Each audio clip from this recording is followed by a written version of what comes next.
ਸਵਾਗਤ ਕਰਦੇ ਹਾਂ ਤੁਹਾਡੇ ਹੀ YouTube ਚੈਨਲ ਅਮਨ ਐਜੂਕੇਸ਼ਨ ਦੇ ਉੱਪਰ। ਸੋ ਹਾਜ਼ਰ ਹੋਏ ਹਾਂ ਤੁਹਾਡੇ ਲਈ ਅੱਜ ਇੱਕ ਫਿਰ ਨਵੀਂ ਵੀਡੀਓ ਲੈ ਕੇ। ਅੱਜ ਦੀ ਇਸ ਵੀਡੀਓ ਦੇ ਵਿੱਚ ਆਪਾਂ ਭਾਰਤ ਇਤਿਹਾਸ ਦੀ ਗੱਲ ਕਰਾਂਗੇ ਅਤੇ ਇਸ ਵੀਡੀਓ ਦੇ ਅਧੀਨ ਆਪਾਂ ਅੱਜ ਵੈਦਿਕ ਸੱਭਿਅਤਾ ਦੇ ਨਾਲ ਸੰਬੰਧਿਤ ਮਹੱਤਵਪੂਰਨ ਪ੍ਰਸ਼ਨ ਨੇ ਜਿਹੜੇ ਉਹ ਕਰਾਂਗੇ। ਵੈਦਿਕ ਸੱਭਿਅਤਾ ਦੇ ਨਾਲ ਸੰਬੰਧਿਤ ਇੱਕ ਵੀਡੀਓ ਭਾਗ ਪਹਿਲਾਂ ਬਣਾ ਚੁੱਕੇ ਹਾਂ। ਉਸ ਵੀਡੀਓ ਦੇ ਵਿੱਚ 65 ਪ੍ਰਸ਼ਨ ਨੇ ਜਿਹੜੇ 65 ਪ੍ਰਸ਼ਨ ਨੇ ਜਿਹੜੇ ਆਪਾਂ ਆਲਰੇਡੀ ਕਰ ਚੁੱਕੇ ਹਾਂ। ਸੋ ਉਸ ਤੋਂ ਬਾਅਦ ਅੱਜ ਨਵੇਂ ਪ੍ਰਸ਼ਨ ਨੇ ਜਿਹੜੇ ਲਗਭਗ 120 ਪ੍ਰਸ਼ਨ ਹੋਣਗੇ। 65 ਪ੍ਰਸ਼ਨ ਪਹਿਲਾਂ ਹੋ ਗਏ ਸੀਗੇ ਅਤੇ 65-70 ਦੇ ਲਗਭਗ ਪ੍ਰਸ਼ਨ ਅੱਜ ਦੀ ਵੀਡੀਓ ਦੇ ਵਿੱਚ ਆਪਾਂ ਕਰਾਂਗੇ। ਜਿਹੜੇ ਸਾਥੀਆਂ ਨੇ ਭਾਗ ਪਹਿਲਾ ਵੀਡੀਓ ਨਹੀਂ ਦੇਖੀ ਉਸ ਵੀਡੀਓ ਨੂੰ ਜ਼ਰੂਰ ਦੇਖ ਲੈਣ ਤਾਂ ਜੋ ਲੜੀ ਹੈ ਜਿਹੜੀ ਨਾਲ ਜੁੜ ਸਕੇ। ਸੋ ਜਿਨ੍ਹਾਂ ਸਾਥੀਆਂ ਨੇ ਚੈਨਲ ਨੂੰ ਸਬਸਕ੍ਰਾਈਬ ਨਹੀਂ ਕੀਤਾ ਤਾਂ ਪਲੀਜ਼ ਚੈਨਲ ਨੂੰ ਸਬਸਕ੍ਰਾਈਬ ਕਰ ਲਿਓ ਤਾਂ ਜੋ ਆਉਣ ਵਾਲੇ ਸਮੇਂ ਦੀਆਂ ਵੀਡੀਓਜ਼ ਨੇ ਤੁਹਾਨੂੰ ਸਮੇਂ 'ਤੇ ਮਿਲਦੀਆਂ ਰਹਿਣ। ਸੋ ਦੇਰੀ ਨਾ ਲਾਉਂਦੇ ਹੋਏ ਸਟਾਰਟ ਕਰਦੇ ਹਾਂ ਆਪਾਂ ਅੱਜ ਦੀ ਇਹ ਕਲਾਸ। ਹਰ ਇੱਕ ਪ੍ਰਸ਼ਨ ਦੇ 4 ਆਪਸ਼ਨ ਨੇ। ਮੇਰੀ ਆਦਤ ਰਹੀ ਹੈ ਸ਼ੁਰੂ ਤੋਂ ਹੀ ਕਿ ਘੱਟ ਸਮੇਂ ਦੇ ਵਿੱਚ ਆਪਾਂ ਜ਼ਿਆਦਾ ਪ੍ਰਸ਼ਨ ਨੇ ਜਿਹੜੇ ਉਹ ਹੈਂਡਲ ਕਰ ਸਕੀਏ। ਠੀਕ ਹੈ ਜੀ। ਅਤੇ ਤੁਸੀਂ ਜ਼ਰੂਰ ਕਮੈਂਟ ਬਾਕਸ ਦੇ ਵਿੱਚ ਆਪਣੇ ਆਪਣੇ ਨੰਬਰ ਦੱਸਣੇ ਨੇ। 4 ਆਪਸ਼ਨ ਚਾਹੇ ਹਰ ਇੱਕ ਪ੍ਰਸ਼ਨ ਦੇ ਨੇ ਅਤੇ ਆਪਾਂ ਸਿਰਫ ਜਿਹੜਾ ਸਹੀ ਆਨਸਰ ਹੋਵੇਗਾ, ਸਹੀ ਉੱਤਰ ਹੋਵੇਗਾ, ਉਸੇ ਦੀ ਹੀ ਗੱਲ ਕਰਾਂਗੇ। ਸੋ ਸਟਾਰਟ ਕਰਦੇ ਹਾਂ ਆਪਾਂ ਅੱਜ ਦੀ ਕਲਾਸ। ਕੁਐਸਚਨ ਨੰਬਰ 66 ਨੰਬਰ ਪ੍ਰਸ਼ਨ ਦੇ ਵਿੱਚ ਕੀ ਕਿਹਾ ਗਿਆ ਹੈਗਾ ਕਿ ਧਰਮ ਸ਼ਾਸਤਰਾਂ ਦੇ ਅਨੁਸਾਰ ਕਰ ਦੀ ਮਾਤਰਾ ਕਿੰਨੀ ਸੀ। ਠੀਕ ਹੈ ਜੀ। ਜਦੋਂ ਅਸੀਂ ਭਾਰਤ ਦਾ ਇਤਿਹਾਸ ਪੜ੍ਹਦੇ ਆਂਗੇ ਵੱਖੋ ਵੱਖਰੇ ਸਮਿਆਂ ਦੇ ਵਿੱਚ ਜਿਹੜਾ ਕਰ ਆ, ਟੈਕਸ ਆ, ਉਹ ਲਿਆ ਜਾਂਦਾ ਸੀ, ਪਰ ਧਰਮ ਸ਼ਾਸਤਰਾਂ ਦੇ ਅਨੁਸਾਰ ਜਿਹੜੀ ਕਰ ਦੀ ਮਾਤਰਾ ਰੱਖੀ ਗਈ ਸੀ ਉਹ ਕਿੰਨੀ ਸੀਗੀ। ਇਹਦਾ ਜਿਹੜਾ ਕਰੈਕਟ ਆਨਸਰ ਹੋਵੇਗਾ ਆਪਸ਼ਨ ਬੀ ਹੋਵੇਗਾ 1/6। ਠੀਕ ਹੈ। ਜਿਹੜੀ ਕਰ ਦੀ ਮਾਤਰਾ ਹੈਗੀ ਨਾ 1/6 ਲਿਆ ਜਾਂਦਾ ਸੀ। ਅਗਲਾ ਪ੍ਰਸ਼ਨ 67 ਨੰਬਰ ਪ੍ਰਸ਼ਨ, ਕਿਹੜੀ ਫਸਲ ਦਾ ਵੈਦਿਕ ਲੋਕਾਂ ਨੂੰ ਗਿਆਨ ਨਹੀਂ ਸੀ। 4 ਆਪਸ਼ਨ ਦਿੱਤੀਆਂ ਹੋਈਆਂ ਨੇ, ਇਹਨਾਂ ਦੇ ਵਿੱਚੋਂ ਕਿਹੜੀ ਫਸਲ ਆ ਜਿਹਦੇ ਬਾਰੇ ਉਹ ਨਹੀਂ ਜਾਣਦੇ ਸੀਗੇ। ਆਪਸ਼ਨ ਸੀ ਸਹੀ ਹੋਵੇਗੀ ਗੰਨਾ। ਇਹਦੇ ਬਾਰੇ ਇਹ ਲੋਕ ਆ ਜਿਹੜੇ ਨਹੀਂ ਜਾਣਦੇ ਸੀਗੇ। ਅਗਲੇ ਪ੍ਰਸ਼ਨ ਦੀ ਗੱਲ ਕਰਦੇ ਹਾਂ। ਤ੍ਰਿਵੇਦੀ ਵਿੱਚ ਕਿਹੜਾ ਵੇਦ ਸ਼ਾਮਲ ਨਹੀਂ ਹੈਗਾ। ਠੀਕ ਹੈ ਜੀ। ਨਾਂ ਤੋਂ ਹੀ ਕਲੀਅਰ ਹੋ ਰਿਹਾ ਹੈਗਾ। ਮੀਨਜ਼ ਕਿ 3 ਵੇਦਾਂ ਦੀ ਗੱਲ ਆ। ਕਿਹਨਾਂ ਨੂੰ ਜੋੜ ਕੇ 3 ਵੇਦ ਬਣਦੇ ਨੇ ਅਤੇ ਇੱਕ ਕਿਹੜਾ ਗਾ ਜਿਹੜਾ ਇਹਦੇ ਵਿੱਚ ਸ਼ਾਮਲ ਨਹੀਂ ਹੈਗਾ ਗਾ। ਦੇਖੋ ਇਹਦੇ ਵਿੱਚ ਇਹ ਬੜਾ ਸਿੰਪਲ ਜਿਹਾ ਕੁਐਸਚਨ ਆ ਕਿ ਜਿਹੜੇ ਪਹਿਲੇ 3 ਵੇਦ ਨੇ ਨਾ ਉਹਨਾਂ ਨੂੰ ਹੀ ਤ੍ਰਿਵੇਦੀ ਦੇ ਵਿੱਚ ਸ਼ਾਮਲ ਕੀਤਾ ਜਾਂਦਾ ਗਾ। ਜਿਹੜਾ ਲਾਸਟ ਵਾਲਾ ਸਾਡਾ ਅਥਰਵ ਵੇਦ ਸੀ ਨਾ ਉਹ ਇਹਦੇ ਵਿੱਚ ਸ਼ਾਮਲ ਨਹੀਂ ਹੋਵੇਗਾ। 68 ਨੰਬਰ ਪ੍ਰਸ਼ਨ ਦਾ ਜਿਹੜਾ ਸਹੀ ਆਨਸਰ ਹੋਵੇਗਾ ਉਹ ਪ੍ਰਸ਼ਨ ਆਪਸ਼ਨ ਬੀ ਹੋਵੇਗਾ। ਅਗਲਾ ਪ੍ਰਸ਼ਨ ਦੇਖਦੇ ਹਾਂ ਜੀ। ਪੁਰੰਦਰ ਸ਼ਬਦ ਕਿਸ ਦੇਵਤਾ ਦੇ ਲਈ ਵਰਤਿਆ ਗਿਆ ਹੈ। 4 ਆਪਸ਼ਨ ਦਿੱਤੀਆਂ ਹੋਈਆਂ ਨੇ। ਜਿਹੜਾ ਸਹੀ ਆਨਸਰ ਹੋਵੇਗਾ ਉਹ ਆਪਸ਼ਨ ਏ ਹੋਵੇਗਾ, ਇੰਦਰ ਦੇ ਲਈ ਵਰਤਿਆ ਗਿਆ ਜੀ। ਅਗਲਾ ਪ੍ਰਸ਼ਨ ਦੇਖਦੇ ਹਾਂ। 70 ਨੰਬਰ ਪ੍ਰਸ਼ਨ ਦੇ ਵਿੱਚ ਕੀ ਕਿਹਾ ਹੈਗਾ ਕਿ ਬ੍ਰਾਹਮਣ ਯੁੱਗ ਕਿਸ ਕਾਲ ਨੂੰ ਕਿਹਾ ਗਿਆ ਹੈ। ਕਾਫੀ ਮਹੱਤਵਪੂਰਨ ਪ੍ਰਸ਼ਨ ਹੈ ਜੀ, ਇਹਨੂੰ ਧਿਆਨ ਦੇ ਨਾਲ ਤੁਸੀਂ ਕਰ ਲੈਣਾ ਗਾ। ਇਹਦੇ ਵਿੱਚ ਜਿਹੜਾ ਇਹਦਾ ਕਰੈਕਟ ਆਨਸਰ ਬਣੇਗਾ ਆਪਸ਼ਨ ਏ ਬਣੇਗਾ। 800 ਤੋਂ ਲੈ ਕੇ 600 ਈਸਾ ਪੂਰਵ ਦਾ ਜਿਹੜਾ ਸਮਾਂ ਹੋਵੇਗਾ ਉਹ ਬ੍ਰਾਹਮਣ ਯੁੱਗ ਦੇ ਨਾਲ ਜਾਣਿਆ ਜਾਂਦਾ ਗਾ। ਠੀਕ ਹੈ ਜੀ। ਉੱਤਰ ਵੈਦਿਕ ਕਾਲ ਦੇ ਅਧੀਨ ਆਉਂਦਾ ਗਾ ਇਹ ਸਮਾਂ। ਅਗਲਾ ਪ੍ਰਸ਼ਨ ਦੇਖਦੇ ਹਾਂ ਆਪਾਂ।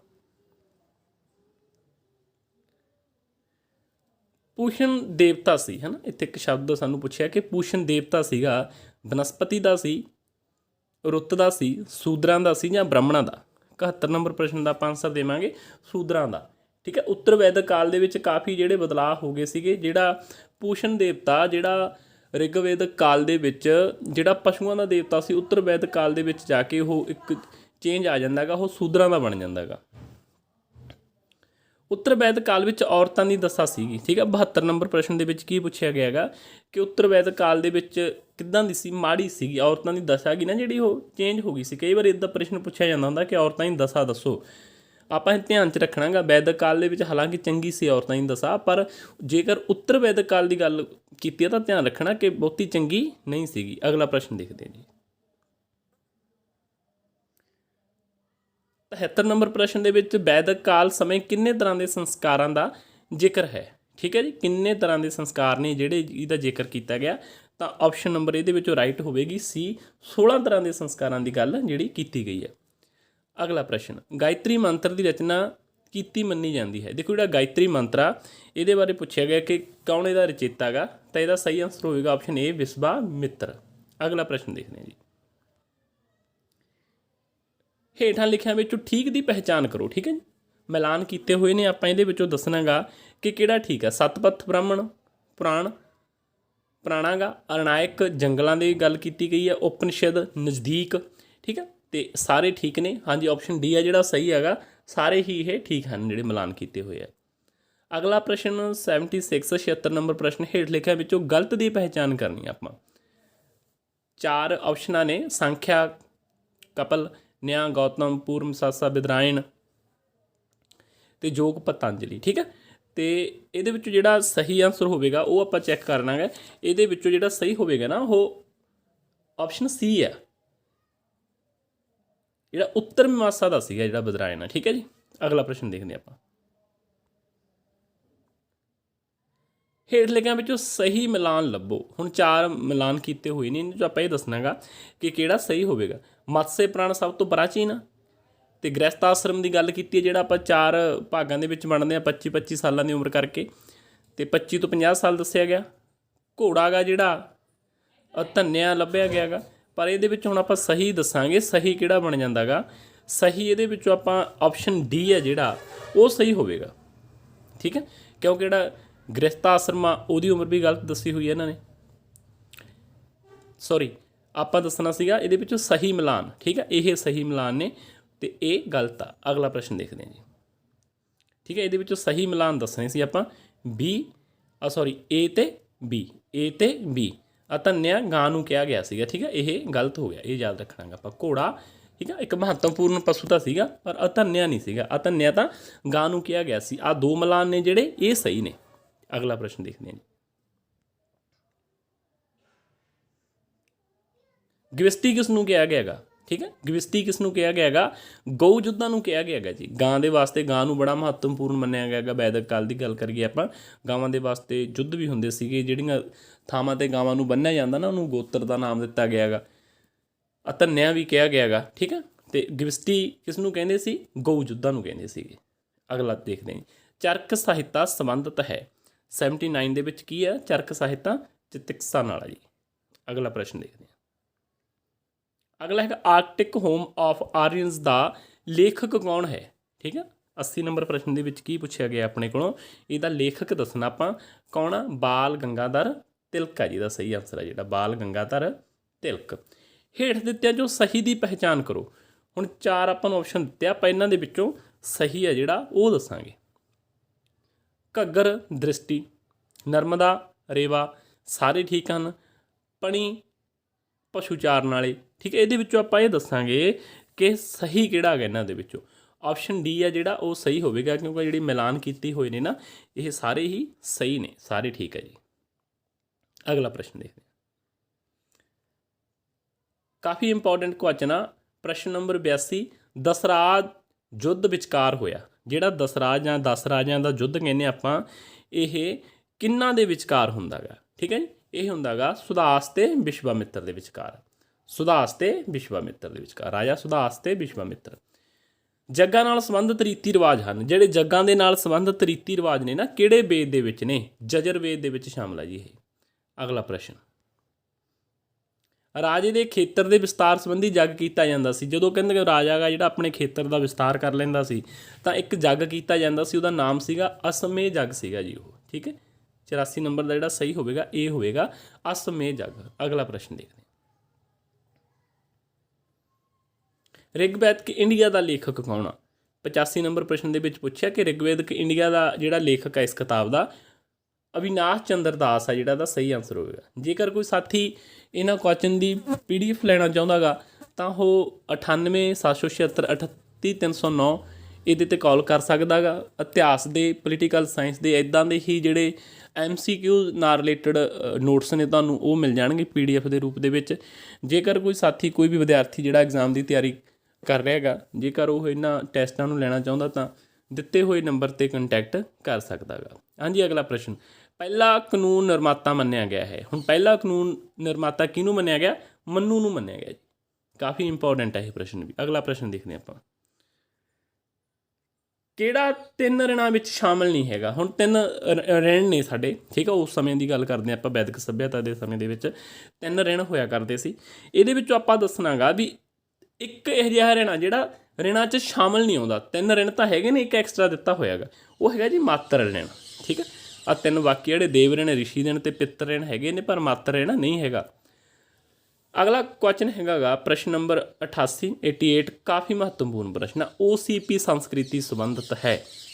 88 ਨੰਬਰ ਪ੍ਰਸ਼ਨ ਦੇ ਵਿੱਚ ਸਾਡੇ ਕੋਲ ਕੀ ਪੁੱਛਿਆ ਜਾ ਰਿਹਾ ਹੈਗਾ, OCP ਸੰਸਕ੍ਰਿਤੀ ਸ਼ਾਮਲ ਹੈ। ਇਹ ਕਿਹਦੇ ਨਾਲ ਆ ਜੀ, ਰਿਗ ਵੈਦਿਕ। ਜੇਕਰ ਇੱਦਾਂ ਪੁੱਛਿਆ ਜਾਂਦਾ ਨਾ ਤੇ ਕਿ OCP ਸੰਸਕ੍ਰਿਤੀ ਦਾ ਸੰਬੰਧ ਕਿਹਦੇ ਨਾਲ ਆ, ਤਾਂ ਅਸੀਂ ਕਹਾਂਗੇ ਰਿਗ ਵੈਦਿਕ ਕਾਲ ਦੇ ਨਾਲ। ਅਗਲਾ ਦੇਖਦੇ ਹਾਂ ਜੀ, ਰਿਗਵੇਦ ਵਿੱਚ ਸੂਕਤ ਹਨ। 89 'ਚ ਕੀ ਪੁੱਛਿਆ, ਕਿੰਨੇ ਰਿਗਵੇਦ ਵਿੱਚ ਕਿੰਨੇ ਸੂਕਤ ਨੇ। 89 ਦਾ ਆਂਸਰ ਦੇਵਾਂਗੇ C ਆਂਸਰ ਆ ਜੀ ਇਹਦਾ ਸਹੀ, 1028। ਅਗਲਾ ਪ੍ਰਸ਼ਨ ਦੇਖਦੇ ਆਪਾਂ।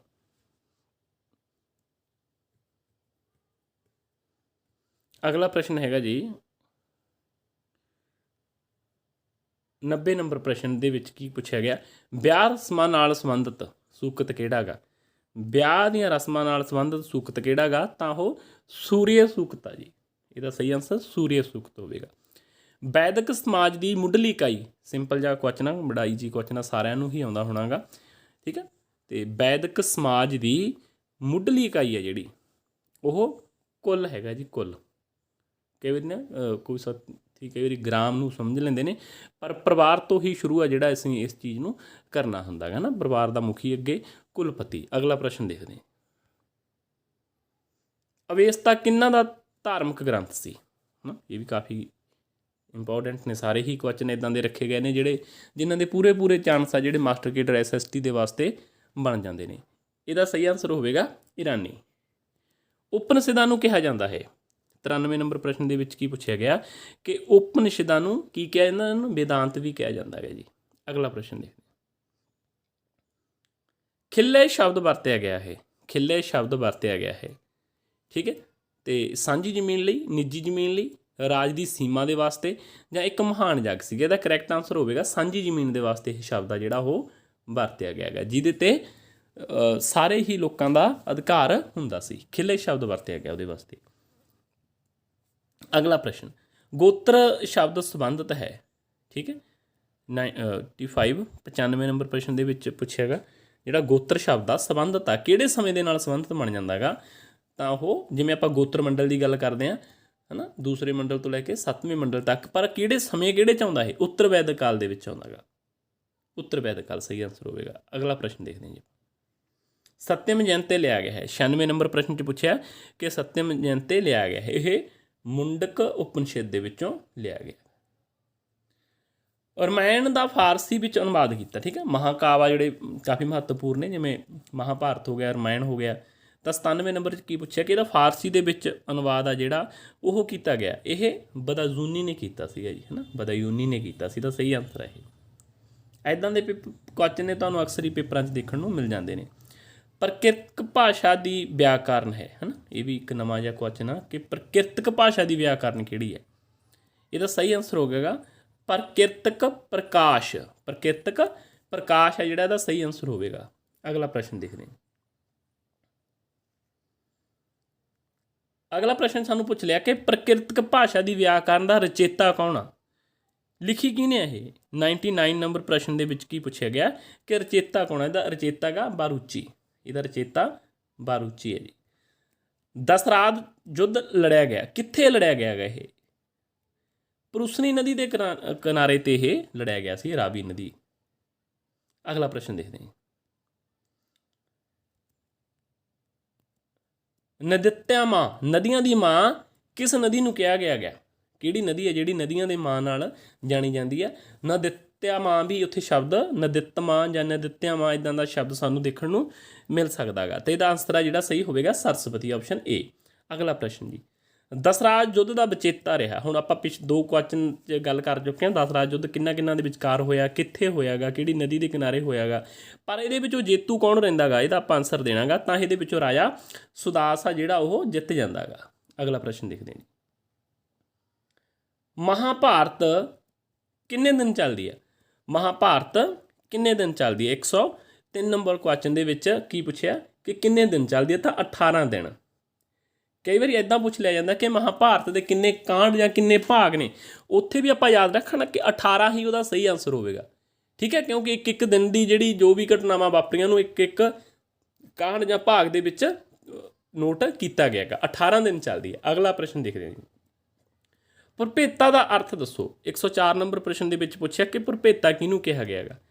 ठीक है, 104 नंबर प्रश्न के भरभेता पूछा, ये राजे लिए वरत्या गया शब्द है जी, राजे लिए वरत्या हुआ शब्द है। ऑप्शन बी सही होगा।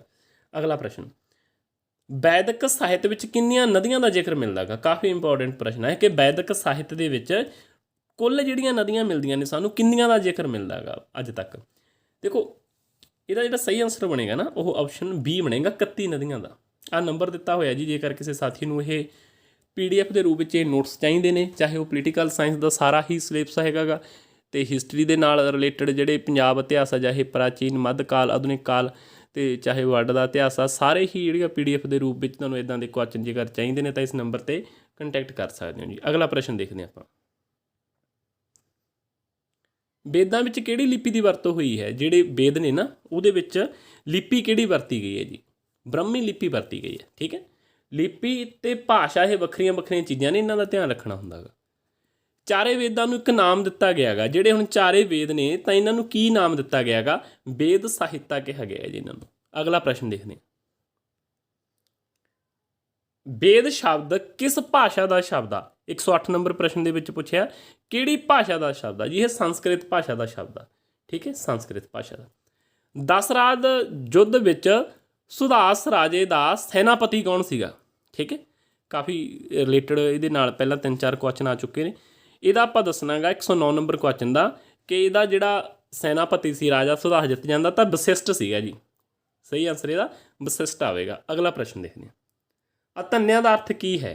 अतन्या का अर्थ 110 नंबर प्रश्न के पूछा, ना मारन योग। ठीक है, अतन्या गां लई वरत्या गया सीगा शब्द, गां लई वरत्या होया शब्द सीगा जी। अतन्या ना मारन योग हुंदा इहदा मतलब। आरिया लोकां दे मनोरंजन च शामिल नहीं सी। इन्हां दे विचों किहड़ी चीज़ है जिहड़ी आरिया लोकां दे मनोरंजन विच शामिल नहीं सीगी। 111 नंबर प्रश्न है जी, शामिल सी, सॉरी मैं प्रश्न गलत प्रोनाउंस कर गया। आरिया लोकां दे मनोरंजन च शामिल सीगा, किहड़ी चीज़ शामिल सी। पासा ते नाच सी, कबड्डी नहीं सी। ये भी ठीक होवेगा। अगला प्रश्न देखते हैं, पंजवां वेद मन्निया गया है। 112 नंबर प्रश्न के पंजवां वेद किहनूं कहंदे हुंदे ने, महाभारत नूं मन्निया गया जी। अगला प्रश्न देखते हैं, 113 नंबर प्रश्न, सब तो छोटा उपनिषद किहड़ा है। 113 नंबर प्रश्न के पूछा तो यदा सही आंसर होगा 113 नंबर का मुंडक उपनिषद है जी। ठीक है, ये नंबर सही होगा। सब तो पुराना पुराण किहड़ा है। 114 नंबर पूछा कि सब तो पुराना पुराण। 114 नंबर का जिहड़ा सही आंसर होगा वो ये होगा मत्स्य पुराण। 114 नंबर का। अगला प्रश्न देखते हैं जी आप। अगला प्रश्न देखते हैं, विश्व का बड़ा महाकाव्य किहड़ा है। काफ़ी इंपॉर्टेंट है प्रश्न, बड़ा ईजी जा है। किहड़ा विश्व का सब तो बड़ा महाकाव्य आ, असीं वो किहनूं मंनदे हां तां महाभारत का सही आंसर होगा। असमय जग मगरों राजा उपाधि धारण कर लैंदा सी। ठीक है, काहदी उपाधि धारण करदा सी, वो सम्राट की उपाधि धारण करदा सीगा जी। अगला प्रश्न देखते हैं, ये ऑप्शन सही होगी 116 वास्ते। वैदिक सभ्यता विच धार्मिक पूजा च विशेष स्थान सी। ठीक है, जिहड़ी वैदिक सभ्यता की धार्मिक पूजा च किहड़ी चीज़ का मतलब कि विशेष ध्यान दिता जाता सी। पूजा किहदी कीती जांदी सी, बस इदां ही कह बना सकते हैं क्वेश्चन नूं, तां कुदरत की। ठीक है, कुदरत इहदा सही आंसर होगा। उपनिषद पुस्तकां आधारित हैं। जिहड़ियां उपनिषद पुस्तकां ने काहदे ते आधारित ने, वो दर्शन ते है जी। ठीक है, अगला प्रश्न देखते हैं, विश्व का सब तो पुराना महाकाव्य है। हुण सब तो पुराना किहड़ा गा। 119 नंबर प्रश्न के विच सब तो पुराना महाकाव्य ऋग्वेद है जी। ठीक है, उसका सही आंसर होगा ऋग्वेद। अगला प्रश्न देख लेने आप। अगला प्रश्न देखते हैं आप, थोड़ा जिहा PDF है जी टच होने करके प्रॉब्लम आई है। तो लगभग अपनी क्लास है जी कंप्लीट हैगी, आप 119 नंबर कर चुके हैं। तो वैदिक समाजिक व्यवस्था का निर्माता मन्निया गया गा। ठीक है, समाजिक जी व्यवस्था हैगी 120 नंबर क्वेश्चन पूछा तो सिंपल क्वेश्चन आ, मनु नूं मन्निया गया है जी। ठीक है, इन्हें ही एक समाजिक ढांचा जिहड़ा 4 वर्णों की गल की है, समाज के जो निजम रूप सीगे है ना, निर्माता किहनूं मन्निया गया, मनु नूं मन्निया गया। ਉਪਨਿਸ਼ਦ ਕਾਲ ਵਿੱਚ ਕੈਕੇ ਦਾ ਸ਼ਾਸਕ ਸੀ, ਹੈ ਨਾ। ਕੈਕੇ ਦਾ ਸ਼ਾਸਕ ਕਿਹਨੂੰ ਮੰਨਿਆ ਗਿਆ ਹੈਗਾ? 121 ਨੰਬਰ ਦਾ ਆਨਸਰ ਹੈ ਜਿਹੜਾ ਉਹ ਰਾਜਾ ਅਸ਼ਵਪਤੀ ਹੈ। 21 ਦਾ 121 ਦਾ ਆਨਸਰ ਇਹ ਹੋਵੇਗਾ ਸਹੀ। ਅਗਲਾ ਪ੍ਰਸ਼ਨ ਦੇਖਦੇ ਹਾਂ ਜੀ। ਵੈਦਕ ਨਦੀ ਕੁੰਡਾ ਦਾ ਸੰਬੰਧ ਜਾਂ ਕੁੰਭਾ ਵੀ ਲਿਖਿਆ ਮਿਲ ਜਾਂਦਾ ਹੈਗਾ। 122 ਦਾ ਜਿਹੜਾ ਆਨਸਰ ਹੋਵੇਗਾ ਉਹ 122 ਦਾ ਆਨਸਰ ਆਪਣਾ B ਹੋਵੇਗਾ, ਅਫਗਾਨਿਸਤਾਨ ਦੇ ਨਾਲ। PGW ਸੰਸਕ੍ਰਿਤੀ, ਹੈ ਨਾ, ਜਿਵੇਂ ਆਪਾਂ ਪਹਿਲਾਂ ਵੀ ਇੱਕ ਇਹਦੇ ਨਾਲ ਰਿਲੇਟਡ ਗੱਲ ਕੀਤੀ ਸੀਗੀ। ਅਤੇ 123 ਨੰਬਰ ਕੁਐਸਚਨ ਹੈ ਜਿਹੜਾ ਇਹਦਾ ਆਨਸਰ ਸਹੀ ਹੋਵੇਗਾ 123 ਦਾ ਇਹ ਹੋਵੇਗਾ, ਉੱਤਰ ਵੈਦਕ ਕਾਲ। ਅਗਲਾ ਪ੍ਰਸ਼ਨ ਦੇਖਦੇ ਹਾਂ। ਸੰਤ ਸ਼ਾਸਤਰ ਦਾ ਰਚੇਤਾ ਮੰਨਿਆ ਗਿਆ ਹੈਗਾ, ਹੈ ਨਾ। ਸਿੰਪਲ ਜਿਹਾ ਕੁਐਸਚਨ ਆ, ਸਭ ਨੂੰ ਹੀ ਆਉਣਾ ਹੋਣਾ ਚਾਹੀਦਾ ਇਹ। ਇਹਦਾ ਆਨਸਰ ਹੋਵੇਗਾ ਪਿੰਗਲ, ਠੀਕ ਆ, ਪਿੰਗਲ। ਲਾਸਟ ਕੁਐਸਚਨ ਅੱਜ ਦੀ ਵੀਡੀਓ ਦਾ ਵਿਆਕਰਨ ਦਾ ਪਿਤਾਮਾ ਮੰਨਿਆ ਗਿਆ ਹੈਗਾ ਜੀ। 125 ਨੰਬਰ ਕੁਐਸਚਨ ਆ ਤਾਂ ਪਾਲਨੀ ਨੂੰ ਮੰਨਿਆ ਗਿਆ ਹੈਗਾ। ਸੋ ਇਹ ਸੀਗੀ ਆਪਣੀ ਅੱਜ ਦੀ ਵੀਡੀਓ। ਵੈਦਿਕ ਸੱਭਿਅਤਾ ਦੇ ਨਾਲ ਲਗਭਗ ਸਾਰੇ ਹੀ ਕੁਐਸਚਨ ਆ ਜਿਹੜੇ ਆਪਾਂ ਇਹਨਾਂ 2 ਵੀਡੀਓਜ਼ ਦੇ ਵਿੱਚ ਖਤਮ ਕਰ ਚੁੱਕੇ ਹਾਂਗੇ। ਅਤੇ ਆਉਣ ਵਾਲੇ ਦਿਨਾਂ ਦੇ ਵਿੱਚ ਆਪਾਂ ਫਿਰ ਇੱਕ ਨਵੀਂ ਵੀਡੀਓ ਹੈ ਜਿਹੜੀ ਉਹ ਲੈ ਕੇ ਹਾਜ਼ਰ ਹੋਵਾਂਗੇ। ਅਤੇ ਜਿਨ੍ਹਾਂ ਸਾਥੀਆਂ ਨੇ ਪਹਿਲੀ ਵੀਡੀਓ ਨਹੀਂ ਦੇਖੀ ਉਹਨੂੰ ਦੇਖ ਲਿਓ ਅਤੇ ਇਹਨੂੰ ਨਾਲ ਜੋੜ ਲਿਓ। 125 ਕੁਐਸਚਨ ਨੇ ਅਤੇ ਕੋਈ ਕੁਐਸਚਨ ਆ ਜਿਹੜਾ ਬਾਹਰ ਨਹੀਂ ਆਵੇਗਾ। ਇਹਨਾਂ ਦੇ 2 ਵੀਡੀਓ ਦੇ ਵਿੱਚੋਂ ਹੀ ਜਿਹੜਾ ਕੁਐਸਚਨ ਆ ਤੁਹਾਨੂੰ ਮਾਸਟਰ ਕੇਡਰ ਦੇ ਲਈ 2 ਤੋਂ ਲੈ ਕੇ 4 ਤੱਕ ਕੁਐਸਚਨ ਆ ਜਿਹੜੇ ਵੈਦਿਕ ਸੱਭਿਅਤਾ ਦੇ ਇਹਨਾਂ ਦੇ ਵਿੱਚੋਂ ਹੀ ਪਏ ਹੋਣਗੇ। ਅਤੇ ਇਸ ਵੀਡੀਓ ਨੂੰ ਵੱਧ ਤੋਂ ਵੱਧ ਲਾਈਕ, ਕਮੈਂਟ, ਸ਼ੇਅਰ ਕਰਿਓ। ਜਿਨ੍ਹਾਂ ਨੇ ਚੈਨਲ ਨੂੰ ਸਬਸਕ੍ਰਾਈਬ ਨਹੀਂ ਕੀਤਾ ਤਾਂ ਚੈਨਲ ਨੂੰ ਸਬਸਕ੍ਰਾਈਬ ਕਰ ਲਿਓ ਅਤੇ ਤਾਂ ਜੋ ਆਉਣ ਵਾਲੇ ਸਮੇਂ ਦੀਆਂ ਵੀਡੀਓ ਤੁਹਾਨੂੰ ਟਾਈਮ 'ਤੇ ਮਿਲਦੀਆਂ ਰਹਿਣ। ਸੋ ਫਿਰ ਇੱਕ ਨਵੀਂ ਵੀਡੀਓ ਲੈ ਕੇ ਹਾਜ਼ਰ ਹੋਵਾਂਗੇ। ਤਦ ਤੱਕ ਲਈ ਦੇ ਦਿਓ ਇਜਾਜ਼ਤ। ਤੁਹਾਡਾ ਸਾਰਿਆਂ ਦਾ ਹੀ ਬਹੁਤ ਬਹੁਤ ਧੰਨਵਾਦ।